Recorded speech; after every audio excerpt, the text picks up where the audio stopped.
Good afternoon from Miami Beach. This is Dr. John Bennett broadcasting for Neurosurgical TV. We have number 4 in the series of neuroanatomy arranged by Ulrich Sidney, a medical student from Cameroon.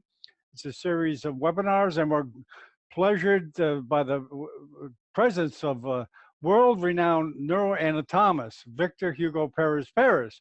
But before we turn it over to Victor, let's introduce the students to Victor. Hello, Dylan. Could you please introduce yourself to Victor? Hi, Victor. Hello. How are you? I'm Dylan. Victor, what year are you, Dylan? What year student are you? 7th year medical student. Okay, welcome. And Natalie, who's going to present after Victor, could you please introduce yourself? And Ulrich. Hello, I'm Natalie Gomsi from Cameroon. I'm a medical doctor already, and I think I'm the second presenter today. Okay, and Ulrich? Hola, soy Ulrich Sidney. Nice to meet you. Él está aprendiendo español. Do you speak Spanish? Hablas un poquito español. Mi español está muy bien. Un poco. Excelente. A little bit. Poco. Yeah. Okay, Victor, welcome, and it's all yours. Okay. Nice to see you again. We are going to talk today about a special staining of some brain cuts. So this is very interesting because let me put this one, the conference in here. So while screening, so can you see? Can you see it? Yes. Yes? Yes, we can. Yes. Mulligan staining. Well, I have the honor to be a member of the Committee of Neurosurgical Anatomy of the World Federation of Neurosurgical Societies. That's the reason I am very interested in showing some techniques and some aspects, really interesting aspects of the brain and spinal cord. So what you are seeing in this slide is a sagittal cut of a brain. So if you see a brain cut, it's difficult to understand the anatomical parts of the brain.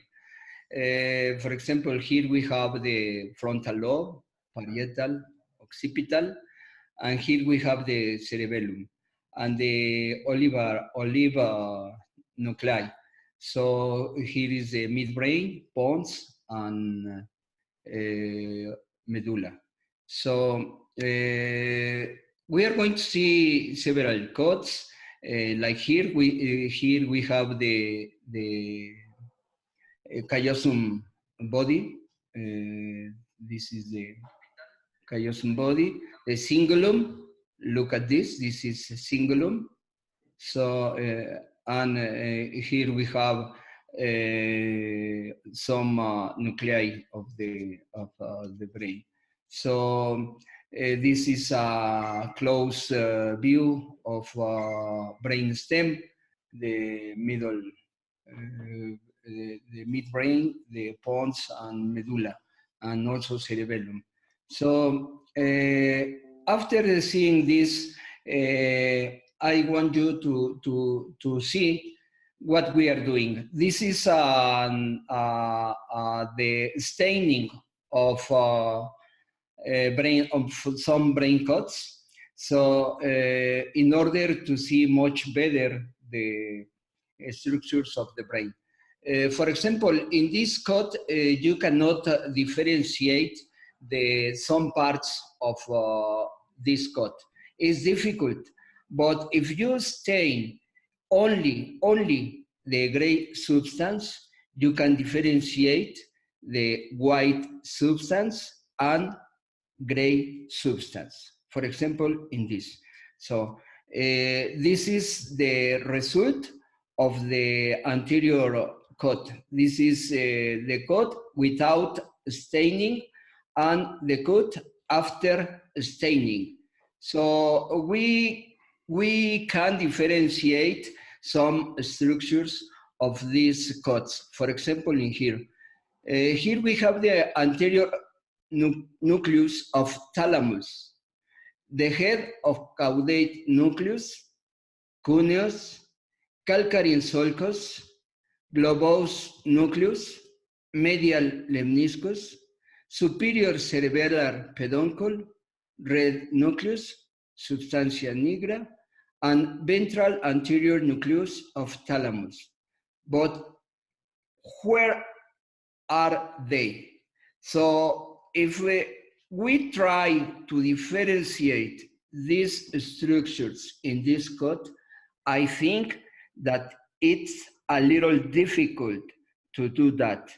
But if we stain the brain coat with some staining like Mulligan stain, look at this. Now we can differentiate much better these coats. For example, anterior nucleus of thalamus. This is the anterior nucleus of thalamus.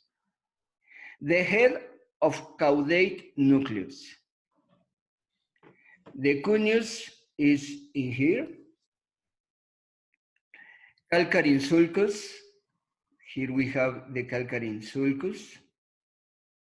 Globose nucleus. This is globose nucleus. Medial lemniscus is in this part of the brain. These tracts are not stained because, you know, what we are staining in this brain coat is only gray substance. So that's the reason you can differentiate the tracts. For example, in this. This is the superior cerebellar peduncle, this one. We have the red nucleus in here and the substantia nigra in this part. So let's go to see another one. Here we have the genu of corpus callosum, the claustrum, frontal operculum, the insula, the splenium of corpus callosum, choroidal plexus, posterior limb of internal capsule, the putamen, and head of caudate nucleus. Here, putamen and head of caudate nucleus, and column of fornix. So, yes, I agree. You can differentiate and you can visualize these structures in this axial cut. But let's go to see with a Mulligan staining. This is really beautiful because you can differentiate very, very well these structures. Here, we have the genu of corpus callosum, then claustrum in this part. With number 3, the operculum. The 4th is insula. Number 5, splenium of corpus callosus. 6, choroid plexus. 7, posterior limb of internal capsule. Look at this. What's the reason you are seeing the internal capsule in color white? It's a question. What's the reason you are seeing the posterior limb of internal capsule in color white? And why you can see the head of caudate nucleus with this color, in color blue? Why? The internal capsule is made up of white matter. It is Yes. it's made of the axons of the pyramidal cells from the cortex, whereas the gray myogris Caudate nucleus is the made up caudate of- nucleus is made up of gray matter. Agree. Okay, perfect, perfect. So that's the reason you can differentiate white substance and gray substance. For example, the head of caudate nucleus is in color blue, and this is the column of fornix. So,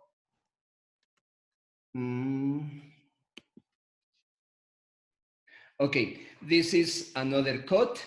This is a really beautiful coat. And let's go to see this another axial coat. The hippocampus is number 1, para hippocampal sulcus, vermis, basis of pedunculi, and substantia nigra. But it's difficult to differentiate. But in some, if we stain these coats, we are going to differentiate very well. So this is a variation of the Mulligan state.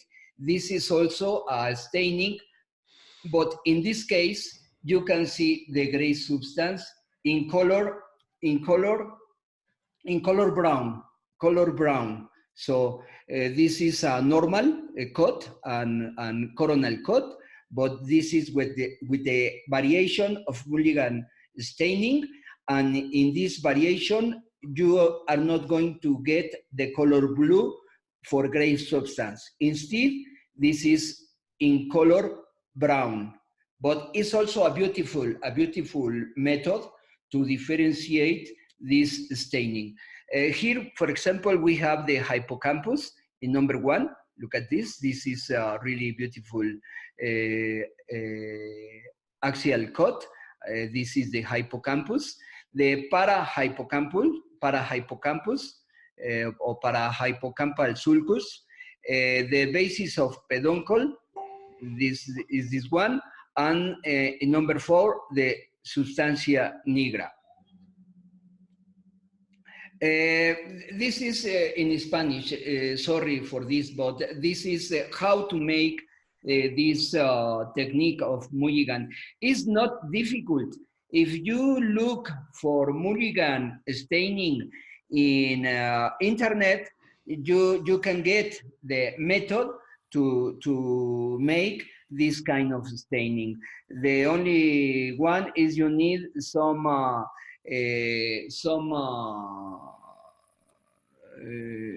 for example, some staining.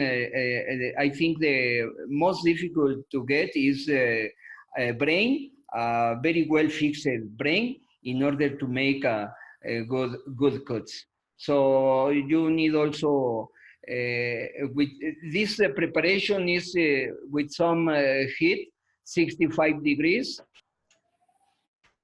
This is Mulligan with copper sulfate.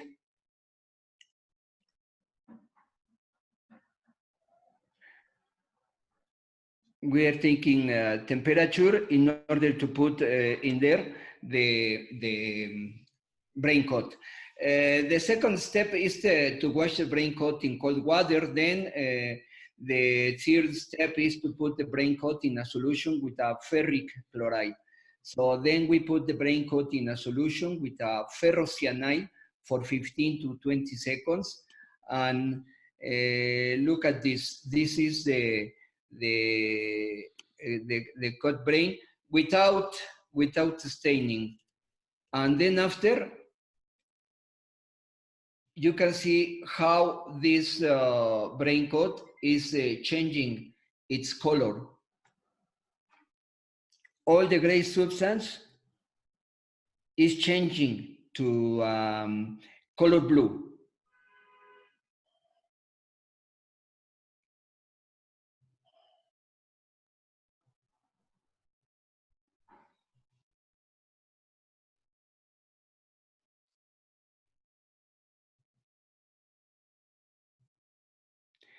This is like a magic. This is a magic step. If you want to train doing this technique, you can make this in pig brains, in pig brains.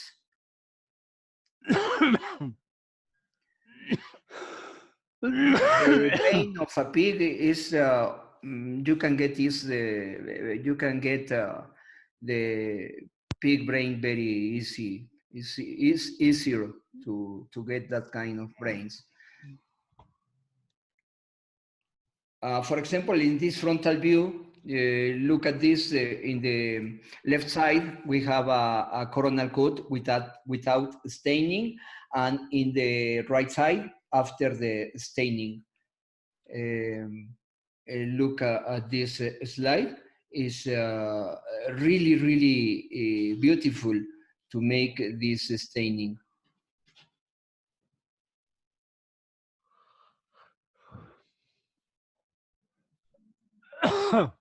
Again,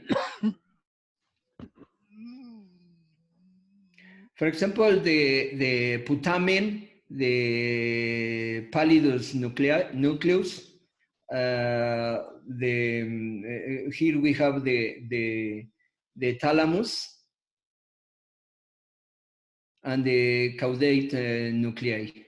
This one, and some parts of the pons. Let's go to see what's happening with this Mulligan state. In here is easier to see and differentiate the structures. For example, in this one, look the hippocampus is really, really beautiful to see this part of the brain. This is another cut. After the staining of Mulligan, we can get this, the olivar nucleus in the medulla, the pons. This is the what is this tract?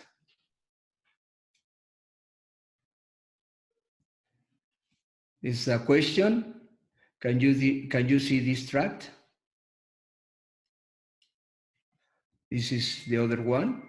This is a corticospinal tract. Now we are going to see several cuts of this brain. I put first of all, I stained all the cuts of this brain, and then after I'm going to remove this. Excuse me. Sorry. Okay.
Are you okay there, Victor?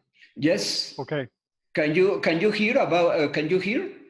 Are we supposed to hear the video? No, we don't hear the video. Ah, okay, okay. I thought that you can hear the video. Well, you know what you can do, Victor? You can restart the screen share and click on the option to hear the sound.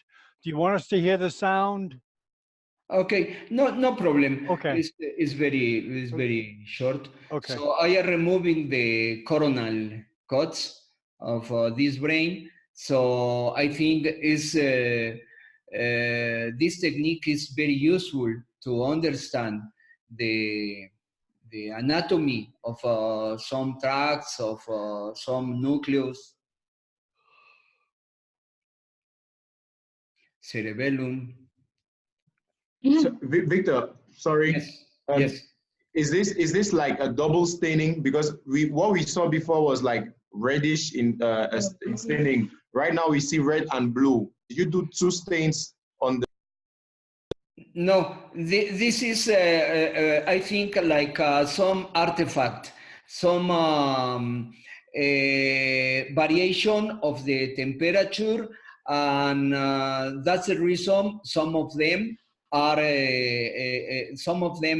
got very well the substance, and other didn't get the chemical reaction. So that's the reason. Okay, thanks.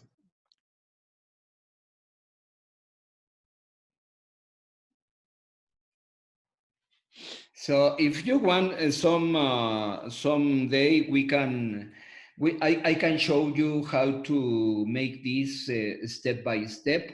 So it's not difficult. The most difficult is to get a human fresh brain. First of all, you need to fix the brain with formol, and after 15 or 20 days you should remove all the arachnoid with vessels, and then after to make very good cuts, very nice cuts, precise cuts, and then after to get the substance, the chemical substance, and it's not difficult to make this kind of staining, and you are going to learn very well the internal anatomy of the brain. So I think this is very important to understand. Neurosurgery is a really difficult discipline, because you need to know internal, external, so many anatomical structures. So that's the reason I wanted to show you this Mulligan state. And in the next conference, I'm going to show you the external conformation of brain with some videos also. So in this moment, I finish this talk. Okay, very good, Victor. Thank you very much. As always, a great presentation. You know, Victor, we're going to televise next week a live cadaver dissection from Nairobi, Kenya, next week, and you for a couple of days in the lab, cadaver lab in Nairobi. They have a cadaver lab there, and we're going to try to get in on the brain dissection, and I'll let you know about that. And you're also invited to come in and check, see what they're doing over there. When is it going to be? It's going to be, I think, the Friday and Saturday, I believe, next week. Okay. Okay, I'll let you know. But we're going to have to hook up the setup, so we have an overhead camera and a microphone on the dissector. You've probably done them before, right? In laboratories that are set up for it. Are you going to Nairobi? No, we're gonna televise it from here. But I mean, the students there are having a conference, a cadaver lab, and we're gonna televise it. You should go there. You are the star. Yeah, I would love to. I would love to, Victor. And I told Nathalie, I think I would love to go there. especially if we find a good group of enthusiastic kids that will help the project. Yeah, I'll go there in a heartbeat. Good, good. But yeah, I think most people don't realize the work you put in these sections. You dedicate pretty well your life, right, to anatomy. Yes. Yes, full time. You probably don't do much surgery, right? A little bit of spine. What do you do now, Victor, in the OR? Well, I spend more time in doing some research of mainly in arteries and veins of the spinal cord. Okay. So that's my in this time I am working in doing that kind of research. Yes. And are you affiliated with the university, like UNAM or another university there, doing Yes. that research? No, in the Forensic Sciences Institute in Mexico. Okay. Oh, okay. Yes. Can you show us that website, please? Website? Yeah, they have a website. I don't know. Okay, now. don't worry about it. Don't worry Okay. about it. I was thinking. Okay. So you're head of the Forensic Hello, Society. Go ahead, Natalie. Please, I have a question.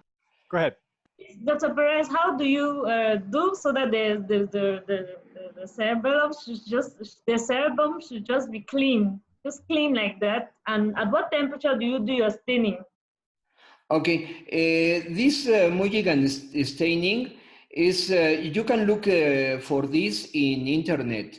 So there are too much information about this Mulligan staining, but if you want, I can show you how to do this. You can do that in pig brain, because pig brain is not a small, is good size, the pig of the brain of a pig. Well, So it's easy to get a pig brain. So after this, you need to fix it in formaldehyde, and after 15 or 20 days, remove the arachnoid with the blood vessels, and then after to make the cuts. And after that, to get the substance to make this kind of staining. So a period of 2 weeks, huh? You have to wait. 3 weeks, 4 weeks, more or less. Yes. Okay. After the injection of the latex. No, this brain is not injected. It's only the brain. Okay. When does the latex get injected? At what stage? No, in no stage. Oh, it's different. Oh, okay. The staining is for the Oh, okay. This is something totally different. Oh, I'm sorry. Yes, yes. Okay, I'm sorry. At what temperature is it supposed to be stained? 65 or 70 grades. Centigrades. Thank you. You're welcome. Ulrich, you okay? Marco, are you okay? Hello, Marco. Hello, Marco. Hello, Marco. Nice to see you. Nice to see you again, all people. And thank you for your presentation, Victor. It's absolutely nice and is wonderful how the neuroanatomy lesson made by a neurosurgeon, I think, is the best we can desire. Thank Yes, you. it's good to see that, because you are going to get very useful information about the anatomy. So That's right. I think it's good, yes. And I guess you must know why it's important in certain places that you know that anatomy for certain cases. I guess there's certain parts of the anatomy you have to know very, very good. I mean, you have to know it all, I guess. That's a dumb question. I'm sorry. Or dumb comment. But I'm not a neurosurgeon, so I get a break. Okay, we have another guest there. Hello there, G-Flex2. Can you introduce yourself to Victor? G-Flex, go ahead. Are you there, G-Flex? Well, maybe not. Okay. Okay, Victor, thanks a lot. And you're welcome to hang around if you like. And I believe Nathalie is going to present on the occiput. Is that correct, Nathalie? Yes. Natalie? Natalie, I hope she didn't leave us. She may have just been bumped off. Sometimes that happens with. I really sorry because right now, I am leaving to Okay, Puebla. no I am problem. going No to- problem, I am Victor. going to a No congress, problem. But sorry. Okay, thank you very much for your time. Next week, we can talk about the external anatomy of brain and spinal cord. Very I'm going good. to show you some videos. So thank you so much. It's Okay, great, really Victor. a pleasure. I feel very honored to be with all of you. Well, I know the African kids love this, Victor. And we're going to show it to a lot of people. During the week, it's a little busy. Students are working, etc. But they'll be able to Yes, see the I know. video. They'll be able to see the video, Yes, I know. which we will archive with the other 7 videos of the series. Yes. So we also invite you next week to the presentation for the cadaver lab from Nairobi. I'll let you know on Sure. that. So Sure. we're going to end this, and we'll start on that.